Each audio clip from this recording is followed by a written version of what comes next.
Okay, so here we go, and gonna do a video on my Cuba travel series. So you see Daisy in the background there, and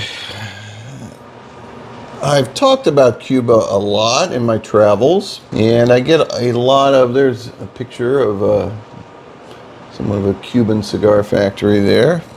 So we always do a watch check. So this in a couple videos today. So this is my Invicta watch, and I'll talk about that, how that plays into the Cuba experience. And my boots, Lucchese crocodile belly in black cherry.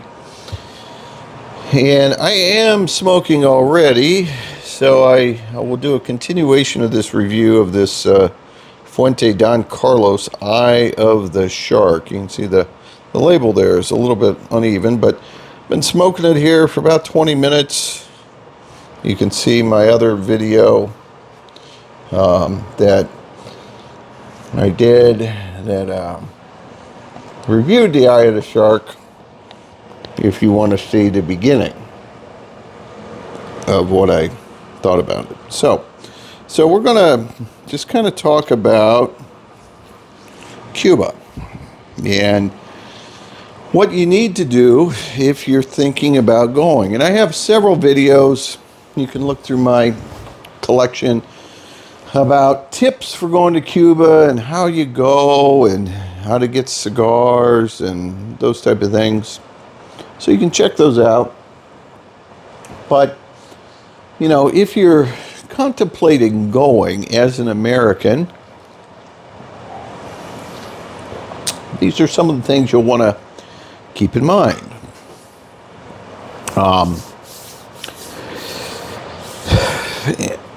You know, some videos will give you a list. You can find a list and on Google and that type of thing. But, you know, one of the things that the first question always is, can you go as an American? And the answer is yes, but you cannot go as a tourist. Now, it's not very difficult to go in an other legal way. It's just you cannot say that you're going as a tourist. You have to pick one of these 12 categories that are outlined in U.S. law for you to be able to go. Now, the one that I pick, and it may work for you, depending. You may find one of the other reasons, but the one that I pick is support for the Cuban people. So that is an easy way to travel to Cuba. And what you have to do is you just have to maintain a daily schedule of activities where you are supporting like local Cuban business. And let's see, it says private business and individuals. All right. And so basically, I keep a journal, and the State Department, I believe the State Department, could ask me for that journal. I think you have to keep it for 5 years, but they've never asked me. So I don't know that it's a big deal. I keep it. It's not something I've worried about. Nobody in Cuba checks it. It's not a Cuban regulation. It's a U.S. regulation. So the first thing you got to do is get there, right? Get to Cuba. And to do that, you have to book a flight. And you can certainly book a flight through U.S. airports. I typically fly out of Fort Lauderdale. So wherever the city is that you are flying out of, go to Fort Lauderdale. You know, you can just book. I usually run through Southwest, and so whatever closest airport, I'll do a search.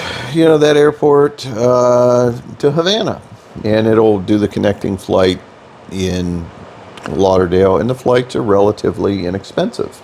Certainly, usually $500 or less round trip, so not that big of a deal. So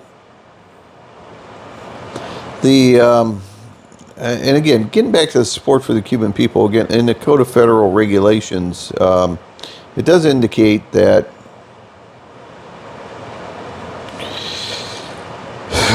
it can be a recognized activity of a recognized human rights organization or independent organizations designed to promote rapid, peaceful transition to democracy, or individuals and non-governmental organizations that promote independent activity intended to strengthen civil society in Cuba. So if you go there with the idea that you're going to promote independent activities such as the Airbnbs, the independent taxi drivers, the local restaurants, those type of things, that's all part of support of the Cuban people. If you talk to them about democracy and capitalism, and I found that most Cubans are far more capitalistic than we are in the United States. Many of them work 2 and 3 jobs. They have their official job, and then they have jobs on the side that they need to do to make money. So just checking my microphone. My battery was on red there, making sure it's on. So it says, traveler engaged in full-time schedule of activities that enhance contact with Cuban people, result in meaningful interaction with individuals in Cuba. And you can't have activities that include free time in excess of consistent with a full-time travel. So again, you can't say, well, I'm going part-time on vacation, part-time to support the Cuban people. It's got to be a full group of activities. So that, when you book your flight, it'll give you a category to choose from, and that's one of them is support for the Cuban people. Southwest has that. You'll check it. They'll ask you that again when you go to check in to get your boarding pass. So the next thing you have to do is get a visa. And the visa also can be obtained through your airline. And so Southwest sends me an email saying, important travel requirements. And one of those is to get a visa. And so the visa is like $85. And just get it beforehand. They'll mail it to you, no big deal. You'll take that with you. So that's a second piece. So you get your flight with the designation of support for the Cuban people. You got your visa. Next thing, you got to have lodging. And so Airbnbs are phenomenal in Cuba. Highly recommend them. It's consistent with the support for the Cuban people because most of the time the proprietors, the workers there's a lot of interaction, and we meet with them. We talk about America, we talk about their life, we talk about economics, and it's a great situation. Most of them provide at least a breakfast you could purchase. The breakfasts are probably the best $5 to $10 breakfast you'll ever have. I've had some of the Airbnbs that they will actually make you dinner. Had great seafood, just fantastic Cuban food, and there are great restaurants in Cuba. So the third thing, you got your license that goes through the airline, you got your visa, and then you're going to book a place on Airbnb. I typically look for those that are designated as super hosts. Those that have like high reviews. I've never had an issue. I've had good experiences, great experiences going to Cuba. So book that. Another important piece is getting around, right? So in Cuba, I've never rented a car. It's somewhat discouraged to do that. There's a huge police presence in Cuba. I've talked in other videos about safety. I think it's very, very safe in Cuba. One of the safest places I've ever been. But there is a strong police presence. So there's many checkpoints that people go through when driving. And so you're much better off going in a taxi or having a driver.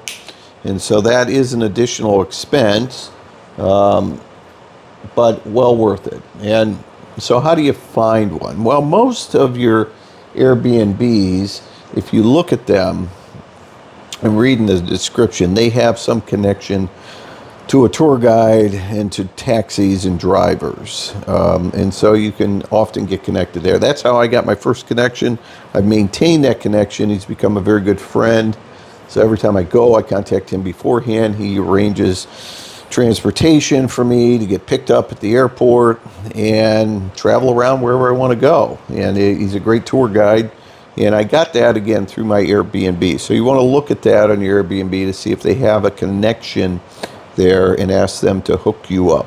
Now you'll obviously pay for it, but prices are cheap in Cuba. So what you're paying, you're getting a lot for your money there. And so it's well worth it to get a driver and a tour guide.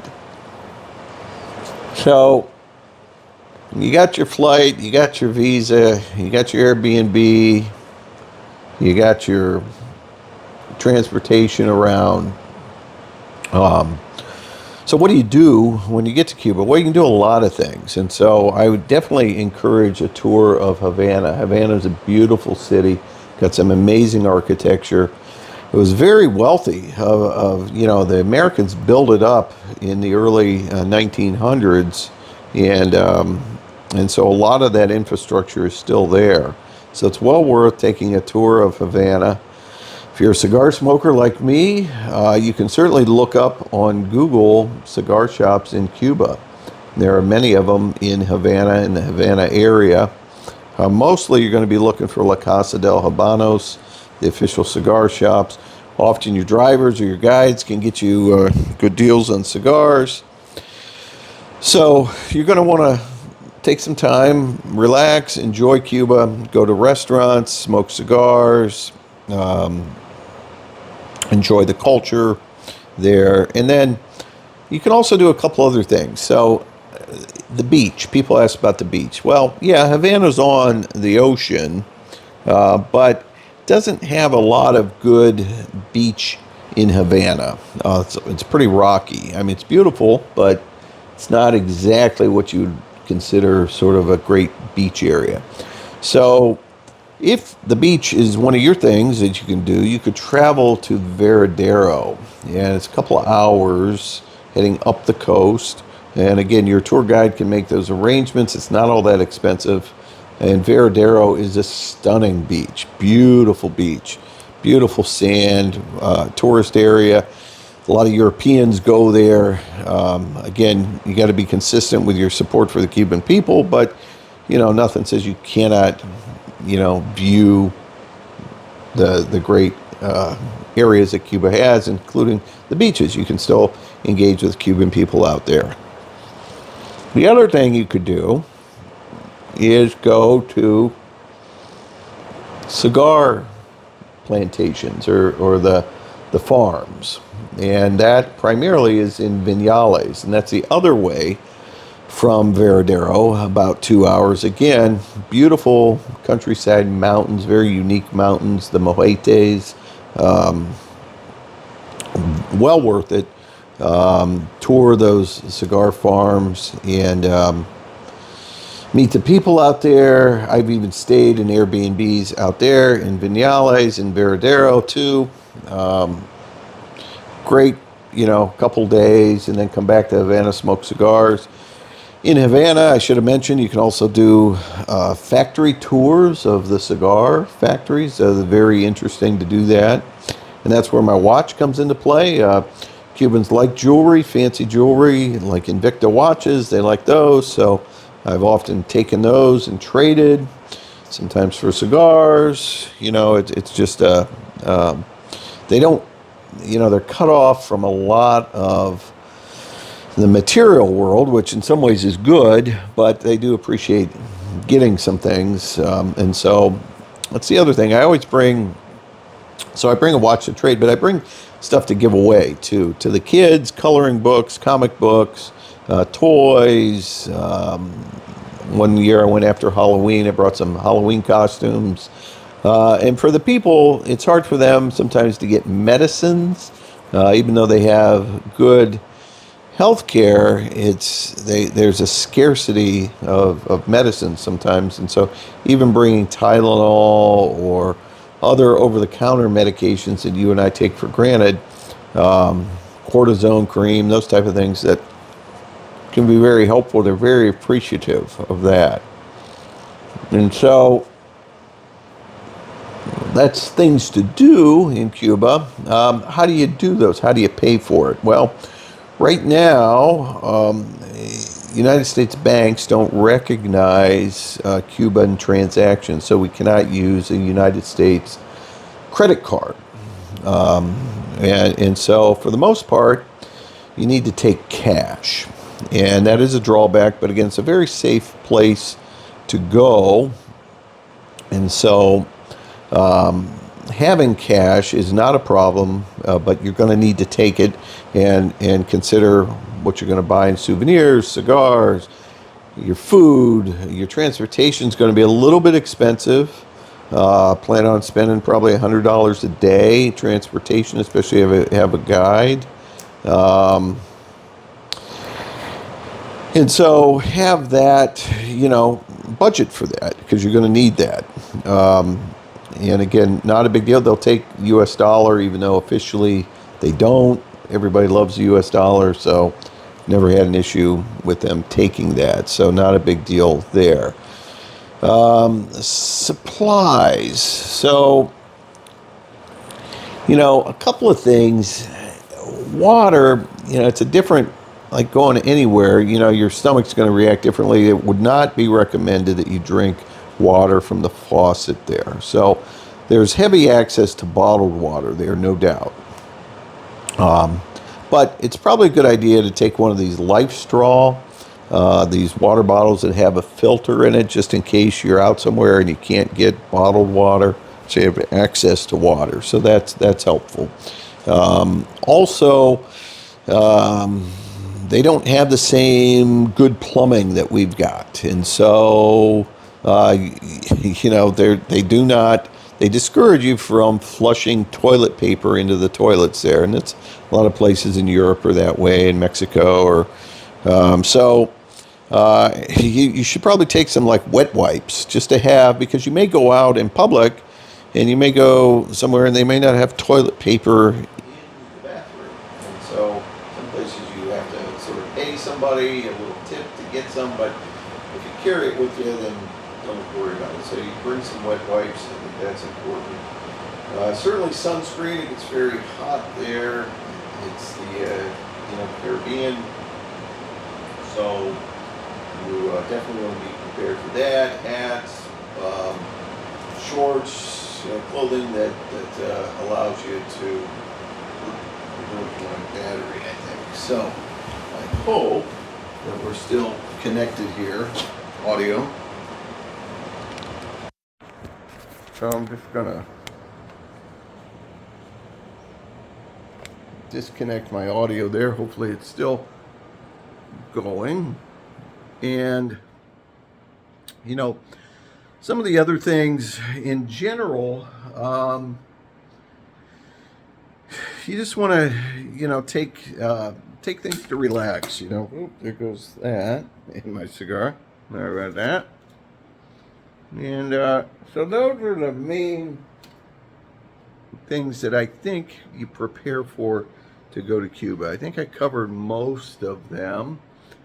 If you have questions, you can send them my way on my YouTube channel, and I'll try to answer. So with that, I'm going to wind it up. This Puente is very good. Not a Cuban cigar. Looking forward to getting Cuban cigars when I get over to Cuba again. All right, we'll see.